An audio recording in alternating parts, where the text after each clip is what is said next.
Bonjour à tous et à toutes, c'est Coralie de Dis On Joue. Aujourd'hui je vous retrouve pour vous parler d'un jeu qui sera bientôt en financement participatif sur Kickstarter. C'est un jeu narratif, coopératif et d'aventure, c'est Soul Riders. Hop. Alors oui, je vous montre les règles parce que j'ai reçu un prototype, forcément, puisque c'est un Kickstarter et j'avais pas de belle boîte à vous montrer, donc je vous montre les règles du jeu avec le petit monsieur qui est là. Voilà, et donc c'est parti.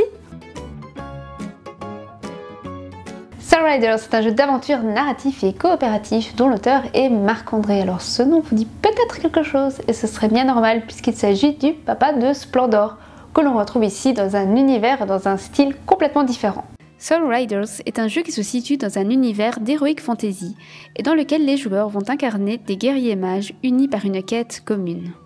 Vos héros sont engagés dans une course effrénée pour accomplir leurs objectifs et triompher de leurs adversaires par leur lame ou par leur sort avant d'être rattrapés par une menace ennemie toujours plus intense. Vous devrez donc réussir un certain nombre d'objectifs représentés par des étoiles à collecter au fur et à mesure de l'exploration dans le jeu.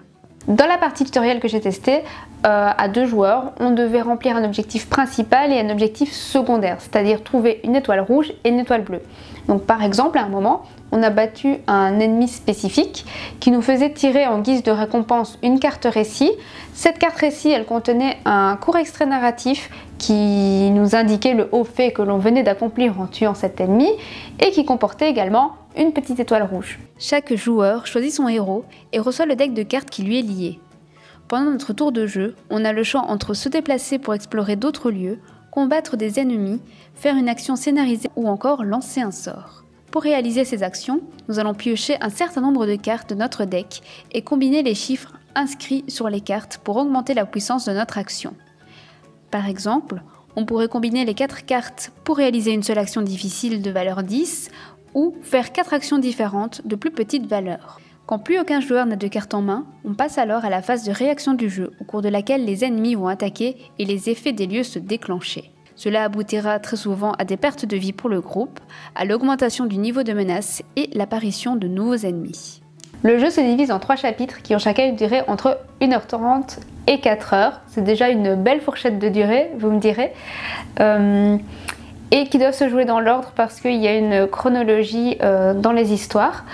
Et il faut savoir que d'un chapitre à l'autre, non seulement donc la difficulté elle va augmenter et vous allez avoir à titre personnel plus d'expérience dans le jeu, mais il faut savoir que votre personnage, votre héros, va aussi développer ses capacités. C'est-à-dire que pendant le chapitre, vous allez collecter des petits jetons héroïsme que vous allez pouvoir troquer contre des améliorations en fait de votre deck de cartes pour créer des potions, ce genre de choses. Et ça du coup vous allez l'avoir d'un chapitre à l'autre. Il y a aussi des cartes, c'est des cartes quêtes que vous allez collecter et qui vont vous suivre tout le long des chapitres. Au niveau de la rejouabilité, qui est quand même la question que l'on se pose dans ce type de jeu, il faut savoir que un chapitre comprend 40 lieux et qu'on va en explorer plus ou moins 25, à condition bien sûr qu'on arrive jusqu'à la fin du chapitre, parce que le jeu est loin d'être un long fleuve tranquille puisqu'il y a des ennemis qui sont générés tout le temps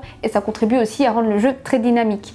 Et donc comme il y a toute une série de lieux qu'on n'aura pas eu l'occasion de visiter, on pourra très bien ultérieurement refaire le chapitre pour découvrir d'autres lieux.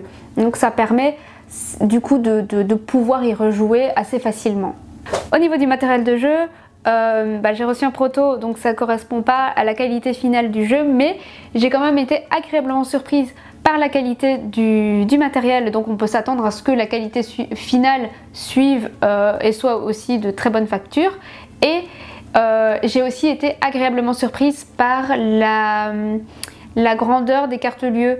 Les cartes lieux elles font 20 cm. En plus elles sont joliment illustrées et c'est quand même assez chouette parce que généralement les tuiles lieux dans ce type de jeu elles font 10 cm. Quand on met les figurines dessus on voit plus rien en dessous et ici c'était pas du tout le cas du coup. J'espère que cette vidéo vous a plu. Je vous invite à retrouver mon avis sur Soul Riders sur Instagram qui est le réseau sur lequel je publie le plus souvent. Je publie quasiment tous les jours en en story ou en publication. Je vais vous mettre le lien vers la campagne Kickstarter qui va commencer début juillet 2021.